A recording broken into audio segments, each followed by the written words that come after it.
আসসালামু আলাইকুম এভরিওয়ান, প্রিয় অ্যাডমিশন ক্যান্ডিডেট, আশা করি তোমরা সকলেই ভালো আছো। তো দীর্ঘ প্রতীক্ষার পর তোমাদের যে স্বপ্নের রাজশাহী বিশ্ববিদ্যালয়, সেই রাজশাহী বিশ্ববিদ্যালয়ের ভর্তি পরীক্ষা তো আগামীকাল অনুষ্ঠিত হতে যাচ্ছে। তো আশা করি এই এর মধ্যে বা এই সর্বশেষ সময় তোমাদের প্রিপারেশন সবারই ভালো। তো তারপরে মূলত এই রেমেডি জোনের পক্ষ থেকে আমরা তোমাদের সামনে নিয়ে এসেছি একটা সম্ভাব্য মডেল টেস্ট। তো সেই সম্ভাব্য মডেল টেস্টেরই একটা অংশ হচ্ছে আইসিটি। সেই আইসিটি মূলত এখন তোমাদের আমি মোহাম্মদ খুরশিদ আলম মূলত তোমাদের সলভ করাবো। তো এই আইসিটিটাকে মূলত তোমরা বাইরে দেখো, যদি এখানে 80 অর্থাৎ কোশ্চেনের সংখ্যা হচ্ছে 80টা। তো এই 80টার মধ্যে আইসিটি হচ্ছে মাত্র কয়টা হবে? মাত্র হচ্ছে 5টা। তো এই মাত্র 5 মার্ক পাওয়ার কারণে তোমরা অনেকেই দেখে যে গুরুত্ব দিতে চাও না। তো একটা জিনিস মনে রাখবা, যে এই ভর্তি পরীক্ষা অর্থাৎ এই যে কম্পিটিটিভ যে একটা এক্সাম, অর্থাৎ তোমাদের যদি দেখো যে একটা সিটের বিপরীতে অনেকজন লড়ছে, তো এই কম্পিটিটিভ একটা এক্সামে দেখা যায় শেষে কি হয় যে 1.05 এর জন্য তোমার সিরিয়াল কত কত শেষে আসে। অনেকে দেখা যায় যে এই সিরিয়াল পিছনের কারণে ভালো সাবজেক্ট পায় না।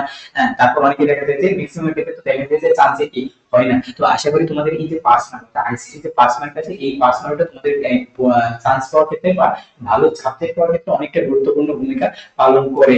তো যাই হোক বন্ধুরা, এই যে সম্ভাব্য মডেল টেস্ট বলতে কি বোঝাচ্ছে, যেটা তোমাদের আসার মতো। তো এই সম্ভাব্য মডেল টেস্টটা তৈরি করা হয়েছে মূলত প্রিভিয়াস যত ইয়ার আছে সব ইয়ারের কোশ্চেন অ্যানালাইসিস এর মাধ্যমে। তো এইটার মাধ্যমে তোমাদের এই শেষ সময়ে যেটা করবা তোমরা জাস্ট টপিকটা, তো আজকে যে আইসিটিটা আছে আইসিটির মতো এখানে সিকোয়েন্স অনুসারে সাজানো আছে এবং সাথে যে টপিক আছে সেই টপিকও কি দেওয়া আছে, তো সেই টপিকটা মূলত অ্যানালাইসিস করে দেওয়া হবে। তো এই যে টপিকটা বা হচ্ছে সিকোয়েন্সটা তোমরা দেখে যদি মনে হয় যে কোনো একটা টপিকে তোমার একটু দুর্বলতা আছে, সেই টপিকটা তুমি জাস্ট একটু দেখে নিবা, তাহলে আশা করি তোমাদের প্রিপারেশনের যে গ্যাপটা আছে সেই গ্যাপটা থাকবে না। তো এইভাবে তোমার চান্স পাওয়া এবং তোমাদের ভালো করার ক্ষেত্রে যে প্রিপারেশনটা আছে সেটাকে কি অনেকটা এগিয়ে নিয়ে যাবে আশা করি। তো যাই হোক বন্ধুরা, দেরি না করে আমরা শুরু করতে পারি। তো প্রথমে আমরা যে কোর্সিংটা, অর্থাৎ এখানে আমরা একটা জিনিস তোমরা সবসময় মনে রাখবে যে অলরেডি তোমরা অনেকগুলো কি ভর্তি পরীক্ষা দিয়ে এসেছো, অলরেডি দিয়েছো। অনেকে দেখা যায় কোনো কোনো জায়গায় সিরিয়াল এসেছে, অনেকে দেখা যায় কিংবা সিরিয়াল আসে নাই। তো যাই হোক বন্ধুরা, তোমাদের যাদের সিরিয়াল আসে নাই দুশ্চিন্তা করার কিছু কারণ নাই। কারণ মূলত তোমরা দেখবে যে এখন তোমাদেরকে হাতে অনেক অপশন আছে, যে একটা জায়গায় মাথায় রাখবে যে একদিনের নয় ধারাবাহিকতায় জয়। তো যাই হোক বন্ধুরা, আমাদের মূলত এখন আমরা শুরু করতে পারি। তো প্রথম যে কোশ্চেনটা সেটা হচ্ছে যে আইসিটি যে প্রথম অধ্যায় আছে, সেই প্রথম অধ্যায় থেকে আমরা একটা কোশ্চেন দেখতে পাচ্ছি যে বিশ্ব ও বাংলাদেশ প্রেক্ষিত। তো এই বিশ্ব ও বাংলাদেশের প্রেক্ষিত থেকে আমরা যে কোশ্চেনটা দেখতে পাচ্ছি সেটা কি হচ্ছে, বায়োমেট্রিক্স পদ্ধতিতে ইউনিকনেস বা অদ্বিতীয় বৈশিষ্ট্যের ক্ষেত্রে নিচের কোনটির নির্ভুলতা সবচেয়ে বেশি? তাহলে আমরা বায়োমেট্রিক্স কি সেটা সকলেই জানি, যে বায়োমেট্রিক্স পদ্ধতিতে কিভাবে নির্ণয় করা হয়, কিভাবে একটা যন্ত্র, তো এই যন্ত্রটার মাধ্যমে কি হয় যে একটা জিনিস মনে রাখবে, অদ্বিতীয়। তো এই অদ্বিতীয় বা ইউনিকনেস যে জিনিসটা আছে সেটা মূলত এটা মেইন বৈশিষ্ট্য। তো এইটার মাধ্যমে আমাদের যে এখানে অপশনগুলো আছে সেটার ভিতরে এখানে কি চেয়েছে যে নির্ভুলতা, অর্থাৎ সব থেকে বেশি ভুল হওয়ার সম্ভাবনা সব থেকে কম কোনটাতে থাকে সেই জিনিসটা আমাদের দেখা লাগবে এখানে। যে এখানে আমরা যে অপশন দেখতে পাচ্ছি একটা কি ভাই, একটা হচ্ছে হাতের লেখা, একটা হচ্ছে কণ্ঠস্বর, একটা হচ্ছে ফেস রিকগনিশন, আর একটা হচ্ছে কিভাবে, একটা হচ্ছে ডিএনএ। তো এই যে চারটা অপশন আছে, এই চারটা অপশনের মধ্যে কোনটাতে নির্ভুলতা বা ভুল হওয়ার সম্ভাবনা সব থেকে কম। তো আমরা যদি অ্যানালাইসিস করি, তো হাতের লেখার ক্ষেত্রে আমরা যদি দেখি, তোমরা কি জানো অনেকে হাতের লেখা কি সেম হইতে পারে না, অবশ্যই সেম হইতে পারে। তো সেক্ষেত্রে আমরা কি এটাকে অদ্বিতীয় বা ইউনিকনেস বলতে পারি? অবশ্যই পারি না। তো এরপর যদি কণ্ঠস্বর থেকে অনেকে দেখবো যে কণ্ঠস্বর সেম হয়, তো কণ্ঠস্বর সেম হওয়ার ক্ষেত্রে এই কারণে এটাকে আমরা কি ইউনিকনেস হিসেবে নিতে পারি না। এরপর যদি দেখা যায় যে ফেস রিকগনিশন, তো ফেস রিকগনিশনটা বলতে কি বোঝায়, যে এটাকে আবার প্লাস্টিক সার্জারির মাধ্যমে কি চেঞ্জ করা সম্ভব। আবার দেখা যায় যে অ্যাক্সিডেন্ট অনেক ক্ষেত্রে কি যে একটু হলো কি সেম হতে পারে বা প্লাস্টিক সার্জারিতে চেঞ্জ হতে পারে। সো এটা কিন্তু আমরা কি ইউনিকনেস বলতে পারি না। তো ইউনিকনেস বলতে পারি কোনটাকে ভাই? ইউনিকনেস বলতে পারি একমাত্র ডিএনএ, অর্থাৎ ডি হচ্ছে নিউক্লিক অ্যাসিডটা আছে আমাদের, সেই ডিএনএ মূলত কি একটা ইউনিক। তো ডিএনএ কি সবার ক্ষেত্রে, যদিও এটা কি আমরা কি জানি যে আমাদের প্রত্যেকটা যে কোষ আছে প্রত্যেকটা সেলের মধ্যে এই ডিএনএ থাকে। তো এই ডিএনএটা মূলত কি করবে আমাদের বৈশিষ্ট্যের জন্য যাই হোক, এই ডিএনএটা সব মানুষের ক্ষেত্রে মূলত কি হয় ইউনিক। তো আশা করি তোমরা বুঝে গেছো যে এখানে বায়োমেট্রিক্স পদ্ধতিতে ইউনিকনেস বা অদ্বিতীয় বৈশিষ্ট্যের ক্ষেত্রে কোনটি নির্ভরতা সবচেয়ে বেশি। তাহলে নির্ভুলতার ক্ষেত্রে আমরা বলতে পারি কি ভাই? ডিএনএ। তাহলে এখানে আমাদের অ্যানসার কি ভাই? অ্যানসার হচ্ছে খ নাম্বার। তো আশা করি তোমরা এটা বুঝে গেছো। তো এরপরে কোশ্চেনটা আমরা দেখবো কি ভাই? সংখ্যা পদ্ধতি আর হচ্ছে ডিজিটাল ডিভাইসের ক্ষেত্রে। তো সংখ্যা পদ্ধতি এবং ডিজিটাল ডিভাইস আমাদের জন্য খুবই গুরুত্বপূর্ণ। তো একটা জিনিস তোমরা এখানে মনে রাখবে যে সংখ্যা পদ্ধতি থেকে একটা কোশ্চেন প্রায় দেখা যায় তার ভিতরে প্রতিবারই যায়,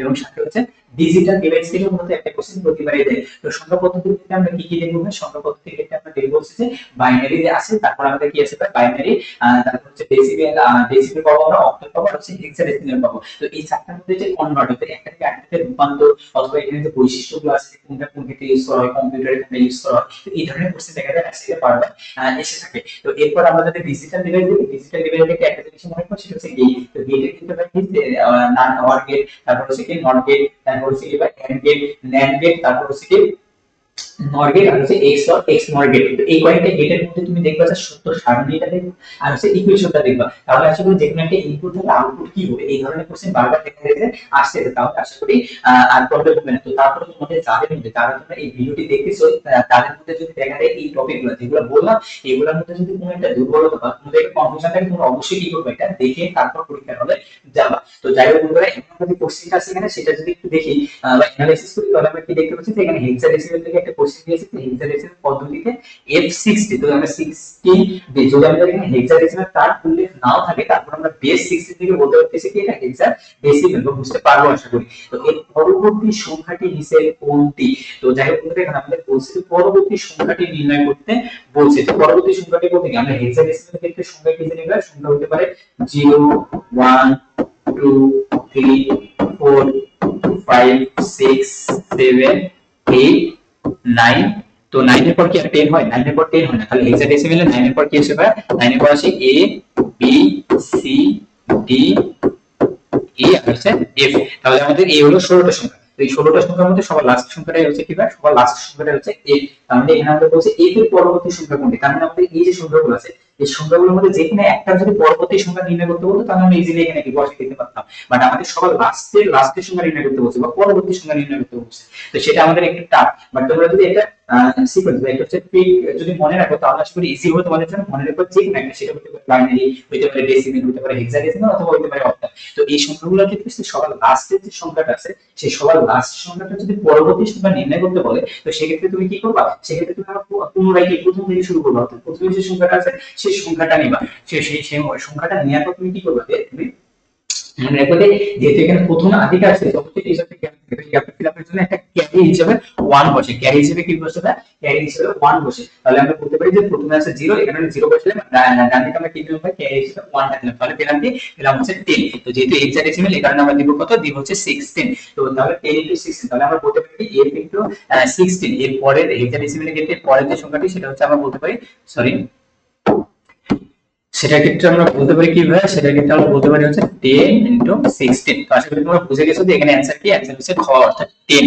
তো কেন এটা অ্যানসার সেটা আমরা বুঝে গেছি, এবং সাথে এই যে সংখ্যা পদ্ধতি বা সংখ্যাগুলো আছে সেই চার প্রকারের মধ্যে যে কোনো এক প্রকার এই ধরনের কোশ্চেন আসলে সেটা আমরা অ্যানসার করতে পারবো। তো যাই হোক, এই কনসেপ্ট আসলে আমরা ক্লিয়ার। এরপরে যে কোশ্চেন আছে সেই পরের কোশ্চেন আমরা যদি দেখি এটাও মূলত সংখ্যা পদ্ধতি হচ্ছে ডিজিটাল ডিভাইস থেকে এসেছে। তো যাই হোক বন্ধুরা, এর আগে একটা তথ্য তোমাদের দিয়েছি, সেটা হচ্ছে কি যে হচ্ছে তোমরা যদি দেখো যে ডেসিমেলের ক্ষেত্রে আমরা কি দেখব? যে ডেসিমেলের ক্ষেত্রে কিন্তু 9 এর পরে 10 আসে, বাট হেক্সাডেসিমেলের ক্ষেত্রে কি হয়? হেক্সাডেসিমেলের ক্ষেত্রে হচ্ছে f এর পরে 10 আসে। এই জিনিসটা মনে রাখবা, তাহলে আশা করি পরীক্ষা ক্ষেত্রে যদি আসে তাহলে তোমাদের কনফিউজ তোমরা হবে না। তো এই কোশ্চেনটা আমরা যদি দেখি ন্যান্ড গেটের ইনপুট দেয়া আছে, একটা হচ্ছে 1 একটা হচ্ছে 0 হলে আউটপুট কত? তো 1 0 বলতে কি বোঝায় সেটা আমরা বলে জানি। 1 মানে হচ্ছে অন, আর হচ্ছে 0 মানে কি? 0 বলতে বোঝায় হচ্ছে অফ, অর্থাৎ কম্পিউটার অন অফ। তো এখানে যেহেতু ন্যান্ড গেট বলছে, তো এই ন্যান্ড গেটটাতে মূলত কি কি আসবে? একটা হচ্ছে নট গেট আর একটা হচ্ছে এন্ড গেট। তো এই দুটো মিলে হচ্ছে আমাদের ন্যান্ড গেট। তো এই ন্যান্ড গেটের ক্ষেত্রে আমরা কি জানি? ন্যান্ড গেটের ক্ষেত্রে আমরা জানি যে দুটো ইনপুটের গুণফল, আর নট গেটের ক্ষেত্রে কি হয়? একটা বার থাকে, অর্থাৎ উল্টে যায়। তাহলে আমাদের যেহেতু আমরা ন্যান্ড গেটের ক্ষেত্রে আমরা কি করতে পারি? ন্যান্ড গেটের ক্ষেত্রে আমরা বলতে পারি হচ্ছে যে এটা হচ্ছে আমাদের ইকুয়েশন বা সমীকরণ। এখন আমাদের দুটো ইনপুট, একটা আমরা a ধরলাম একটা আমরা b ধরলাম। তো যেহেতু এখানে গুণ অবস্থায়, তো কোনটা কোনটা ধরবো তুমি সেটা কোনো ফ্যাক্ট না। তো এখানে আমাদের 1 ইনটু আমরা কি করব? 0 দেব, আর উপরে বার বার হচ্ছে উল্টা। তাহলে 1 ইনটু 0 মানে কত? 0। তাহলে 0 বার মানে কত হয়? 0 বার মানে 0টা উল্টে যাবে। 0 উল্টে কি হয়? যদি অফ বলতে আমরা বুঝে হচ্ছে 0, আর অন বলতে বুঝে হচ্ছে 1। তাহলে অফটা যদি উল্টে যায় সেটা হচ্ছে অন। অন বলতে কি বুঝি আমরা? 1 বুঝি। তার মানে আমাদের এখানে আমরা বলতে পারি যে ইনপুট যতক্ষণ 1 এবং 0 হলে আউটপুট কত হয়? আউটপুট অলওয়েজ 1 হয়। তাহলে এখানে অ্যানসার কি? অ্যানসার হচ্ছে খ নাম্বার, অর্থাৎ 1। তো আমরা বুঝে গেছি যে কেন অ্যানসার 1 আর হচ্ছে কিভাবে হয়। আমি সাথে তোমরা এখান থেকে একটা এক্সট্রা ইনফরমেশন জেনে রাখবা, সেটা কি হয়? সেটা হচ্ছে যে এই যে ন্যান্ড গেটের ক্ষেত্রে যে কোনো একটা ইনপুট যদি 0 হয় সেক্ষেত্রে আউটপুট 1 হবে। আবার বলতেছি, এই যে ন্যান্ড গেট আছে, ন্যান্ড গেটের ক্ষেত্রে যে কোনো একটা ইনপুট যদি 0 হয় তাহলে আউটপুট 1 হবে। কেন? কারণ হচ্ছে 0 যদি আমরা গুণ করি যে কোনো কিছুতে তাহলে 0ই হয়। আর ন্যান্ড গেটের ক্ষেত্রে যেহেতু একটা নট থাকে এই কারণে এটাকে উল্টে দিলে আর কত হচ্ছে? বা 1 আসে। তো যাই হোক, এইভাবে কনসেপ্টস গুলো যে কোশ্চেন গুলো আছে সেগুলো আছে তোমাদের তোমরা ইজিলি গ্যাস করতে পারবে, বা তোমাদের যে আউটপুটটা আছে সেই আউটপুটটা তোমরা দিতে পারবে। তো যাই হোক বন্ধুরা, এই পরের যে কোশ্চেনটা সেটা আমরা প্রোগ্রামিং ভাষা থেকে, প্রোগ্রামিং ল্যাঙ্গুয়েজ থেকে দেখতেছি, সেটা কি ছিল যে সি প্রোগ্রামিং একই ধরনের ডেটা সংরক্ষণের জন্য ব্যবহৃত ভেরিয়েবল সেটকে কি বলা হয়। তাহলে একই ধরনের মানে কি বলছে, সেম টাইপ। তার মানে আমাদের এখানে কোন ধরনের ডেটা কথা বলছে ভাই, সেম টাইপ ডেটা ক্ষেত্রে বলছে। তো সেম টাইপ ডেটা ক্ষেত্রে আমরা সকলেই জানি সেটা কি ভাই, সেটা হচ্ছে অ্যারে। তো আমরা অ্যারে যদি দেখি, যেমন আমরা যদি একটা অ্যারে কথা বলি যে এ কি ভাই, এ একটা হচ্ছে অ্যারে। তো তুমি স্বাভাবিকভাবে চিন্তা করো যে একটা বয়স, তুমি 10 জন স্টুডেন্ট বা তোমার সামনে 10 জন ব্যক্তি আছে, সেই 10 জন ব্যক্তি তুমি এই বসায় নিবা। তো এই 10 জন ব্যক্তি আলাদা আলাদা করে এই না বসে, তুমি যদি একটা অ্যারে ইউজ করো, এই তুমি একটা অ্যারে দিলা, সেই এর নিচে তুমি মানগুলো বসাই দিলা, তাহলে তোমার কি বুঝাবে, ওটাই বুঝাবে যে 10 জন ব্যক্তি এই মানে হচ্ছে আলাদা আলাদা এই। তার মানে কিন্তু আমাদের কি যে সবগুলো কিন্তু বয়স বাট মানগুলো ডিফারেন্ট। তার মানে আমরা বলতে পারি কি যে যেহেতু এখানে বয়স সবগুলো বয়স, তাহলে আমরা বলতে পারি সেম টাইপ ডেটা। তাহলে ডেটাটা আমাদের কি ছিল, বা ডেটাটা হচ্ছে সেম ছিল। আর এই যে একটা ছিল সেটা কি ছিল, একটা অ্যাড। তার মানে সেম টাইপ ডেটার ক্ষেত্রে আমরা কোন ভেরিয়েবল ইউজ করতে পারি, আমরা ইউজ করতে পারি হচ্ছে অ্যারে। তো অপশন যদি আমরা একটু অ্যানালাইসিস করি তাহলে দেখতে পাই যে পয়েন্টার। তো মনে রাখবে যে এই পয়েন্টারটা মূলত কোন ক্ষেত্রে ইউজ করা হয়, যে পয়েন্টারটা তোমাদের হচ্ছে একটা নির্দিষ্ট অন্য একটা ভেরিয়েবল ক্ষেত্রে মূলত যদি তুমি ফিক্স করতে চাও, সেক্ষেত্রে হচ্ছে পয়েন্টার ইউজ করা হয়। ফাংশন কি, ফাংশন হচ্ছে কোড গুলো, যেটা মূলত একটা নির্দিষ্ট কাজ করার ক্ষেত্রে ইউজ করা হয়। স্ট্রাকচার, তো মনে রাখবে এই অ্যারে টোটালি বেসিক কথা হচ্ছে এই স্ট্রাকচার। তো অ্যারে ক্ষেত্রে যেমন সেম টাইপ ডেটা ইউজ করা হয়, স্ট্রাকচার ক্ষেত্রে মনে রাখবে ডিফারেন্ট টাইপ মানে হচ্ছে ভিন্ন ধরনের ডাটার ক্ষেত্রে আমরা মূলত স্ট্রাকচার ভেরিয়েবল ইউজ করি। তাহলে আশা করি আমাদের অপশন বিশ্লেষণের মাধ্যমে এই যে কোর্সটা আছে সেটা ক্লিয়ার। তো আশা করি এখান থেকে বা এই ধরনের বা এই টপিক থেকে যে কোনো কোশ্চেন আছে তোমাকে অ্যানসার করতে পারবা। তো এরপরে যে কোশ্চেন আছে সেটা যদি আমরা দেখি, সেটা কি সেটা হচ্ছে যে তো এটার মধ্যে আমাদের লাস্ট কোশ্চেন, তো লাস্ট কোশ্চেনটা কি বলতে, ডাটাবেস ম্যানেজমেন্ট সিস্টেম। তো ডাটাবেস ম্যানেজমেন্ট সিস্টেম থেকে একটা কোশ্চেন দেখতে পাচ্ছি, সেই ডাটাবেস ম্যানেজমেন্ট সিস্টেম যেটাকে আমরা সংক্ষেপে কি বলি বা ডিবিএমএস, অর্থাৎ ডাটাবেস ম্যানেজমেন্ট সিস্টেম। তো এর বলছে প্রাইমারি কি হিসেবে কোন ফিল্ডটি সবচেয়ে উপযুক্ত। তো আমাদের প্রথমে যে জিনিসটা ক্লিয়ার করা লাগবে সেটা হচ্ছে প্রাইমারি ফিল্ড জিনিসটা আসলে কি। তো মনে রাখবে যে প্রাইমারি ফিল্ড বলতে কি বোঝায়। তো প্রাইমারি ফিল্ড হচ্ছে সেটাই যেটা কি ভাই, প্রাইমারি ফিল্ড বলতে ইউনিকনেস। তাহলে প্রাইমারি ফিল্ড বলতে কি বোঝায় ভাই, প্রাইমারি ফিল্ড বোঝায় বলছে হচ্ছে ইউনিক নেস। তো ইউনিকনেস বলতে কি বোঝায়, ইউনিকনেস বা হচ্ছে দ্বিতীয়, অর্থাৎ যেটা কি, যেটা হচ্ছে যে মানে একটা সাথে একটা কি মিলবে না, অর্থাৎ ইউনিকনেস। তার মানে আমাদের এখানে প্রাইমারি আর এটা হচ্ছে সেকেন্ডারি কি পাবো হয়, সেগুলোর ক্ষেত্রে কি ইউনিকনেসটা থাকবে না। তার মানে আমাদের এই যে অপশনগুলো আছে, এই অপশনগুলোর মধ্যে কোনটা ইউনিক হতে পারে বা অদ্বিতীয় হতে পারে, সেই জিনিসটা এখানে নির্ণয় করা লাগবে। তো এখানে আমরা যদি দেখি, একটা দেখতে পাচ্ছি যে নাম, জন্মদিন, রোল নাম্বার হচ্ছে ঠিকানা। তো নামের ক্ষেত্রে আমরা যদি দেখি কয়েকজন নাম আছে, দুজন ব্যক্তি দিয়েছে, নাম হতে পারে না, হইতে পারে। তার মানে এটা কি ইউনিক আসে, ইউনিক আসে না। তার মানে এটাকে আমরা প্রাইমারি কি হিসেবে ব্যবহার করতে পারবো, অবশ্যই পারবো না। আমরা এই ডিবিএস অর্থাৎ ডেটাবেস ম্যানেজমেন্ট সিস্টেমে যদি আমরা জন্ম তারিখ দেখি, তো জন্ম তারিখ কি যে একই দিনে দুজন ব্যক্তি বা তিনজন ব্যক্তি বা ততোধিক ব্যক্তি কি জন্মগ্রহণ করতে পারে। দ্যাটস এটাকে আমরা কি, এটাকে আমরা কখনো প্রাইমারি কি এর অন্তর্ভুক্ত করতে পারবো, অবশ্যই পারবো না। তো এরপর যদি আমরা দেখি রোল নাম্বার, তো রোল নাম্বারে কিন্তু যদি দেখি একটা নির্দিষ্ট ক্লাসে, একটা নির্দিষ্ট গ্রুপে বা একটা নির্দিষ্ট জায়গায় যে কোনো একটা ব্যক্তি যখন আমরা রোল ওয়াইজ থাকতো, তখন সবগুলো ক্ষেত্রে রোল নাম্বারটা আলাদা হয় না। তার মানে এই রোল নাম্বারটাকে আমরা কি ইউনিকনেস বলতে পারি না, তাহলে আমরা রোল নাম্বারটাকে ইউনিকনেস বলতে পারি। তো এরপর যদি আমরা দেখি ঠিকানা, তো একই ঠিকানায় অসংখ্য মানুষ দেখা যায়, একটা ঠিকানায় দুই বা ততোধিক ব্যক্তি থাকতে পারে। তার মানে আমাদের এই ঠিকানাটাকে এখানে ইউনিকনেস হিসেবে আসবে না। তার মানে ভাই এখানে আমাদের প্রাইমারি কি হিসেবে আমরা ইউজ করতে পারি কি রোল নাম্বার। অর্থাৎ আমাদের এখানে অ্যানসার দিবে, অ্যানসার হচ্ছে গ। তো আশা করি আমরা বুঝে গেছি যে ডাটাবেস ম্যানেজমেন্ট সিস্টেম থেকে কিভাবে কোশ্চেন আসতে পারে। তো এই গেল আমাদের হচ্ছে আইসিটি যে পাঁচটা কোশ্চেন, সেই পাঁচটা কোশ্চেন যেটা তোমাদের রাজশাহী বিশ্ববিদ্যালয়ের ভর্তি পরীক্ষায় যদি পাঁচটা কোশ্চেনে থাকে।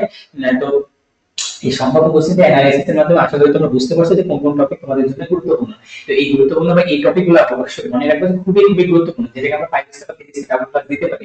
তো এই টপিকগুলোর মধ্যে যদি তোমার কোনো টপিকে গ্যাপ থাকে, আবারও বলতেছিল কোনো টপিকে যদি গ্যাপ থাকে, তাহলে অবশ্যই তুমি জাস্ট এক নজরে এটা অবশ্যই দেখে যাবা। দেখে না গিয়ে যদি তুমি পরীক্ষার হলে বসো, তাহলে মনে রাখবে যে এটা তোমাদের জন্য বা তোমার জন্য মহা পাপ হবে। তো যাই হোক বন্ধুরা, আশা করি তোমরা বুঝে গেছো। তো তোমরা অবশ্যই আশা করি যে রিভিউ জোনের সাথেই থাকো। তো তোমাদের যে কোনো অ্যাডমিশন টেস্টের ক্ষেত্রে সব ধরনের আপডেট তোমরা মূলত এখানে পাবা। সেটা এরপর যে তো যাই হোক, আশা করি তোমরা এটা বুঝে গেছো। তো একটা জিনিস মনে রাখবে যে ধারাবাহিকতা মানে একদিনে নয়, ধারাবাহিকতাই হচ্ছে বিজয়। তো এই পদ্ধতিতে তোমরা অনেকে অ্যাডমিশন অলরেডি দিয়ে আসছো, সেটা ধাপে ধাপে বা যাই বলি। তো সবগুলো দিকে একটা জিনিস তোমরা অলরেডি অ্যানালাইসিস করছো, কোশ্চেন প্যাটার্নে কি হয়, কোশ্চেন প্যাটার্ন একটু আলাদা হয় বা একটু ভিন্ন টাইপ হয়। তো সেইভাবে তোমাদের রাজশাহী বিশ্ববিদ্যালয়ের ঠিক সেম ভাবে ঢাবি বা ছবি বা চাবি যাই বলি না কেন, সেগুলোর সাথে কি একটু হলো ডিফারেন্ট টাইপ আছে। তো এই টাইপটা বোঝানোর জন্য মূলত আমাদের এই সম্ভাব্য মডেল টেস্ট। তো আশা করি তোমাদের এই সম্ভাব্য মডেল টেস্টে তোমাদের যে প্রিপারেশন আছে বা তোমাদের যে চান্স পাওয়ার সম্ভাবনা আছে, সেটাকে একটু হলেও আগায় নিয়ে যাবে।